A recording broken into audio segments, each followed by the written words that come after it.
ఈ వీడియోలో మనము వసంత పంచమి గురించి తెలుసుకుందాము. వసంత పంచమి మాఘశుద్ధ పంచమి నాడు జరుపుకుంటాము. ఈ రోజున సరస్వతీదేవి జన్మించిన రోజు. ఈ పండుగను మన భారతదేశంలో ఉన్న అందరూ జరుపుకుంటారు. ఈ సంవత్సరము అంటే 2024లో ఫిబ్రవరి 14న వసంత పంచమి వచ్చింది. ఈ రోజున వసంత ఋతువు ప్రారంభం అవుతుంది. అంటే పంట పొలాలు ప్రధానంగా పువ్వులు కూడా వికసిస్తాయని అర్థము. సర్వ విద్యలకు ఆధారము వాగ్దేవే కనుక పుస్తకాలు, కళలు, సంగీత, నృత్య సాహిత్యాలు దేవియే మూలం. కాబట్టి ఈ పంచమిని శ్రీ పంచమి అని కూడా అంటాము. వసంత పంచమి రోజున అక్షరాభ్యాసం చేయిస్తే చిన్నారులందరూ జ్ఞానవంతులవుతారని ఒక నానుడి.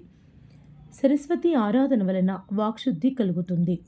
మేధస్సు, ఆలోచన, ప్రతిభ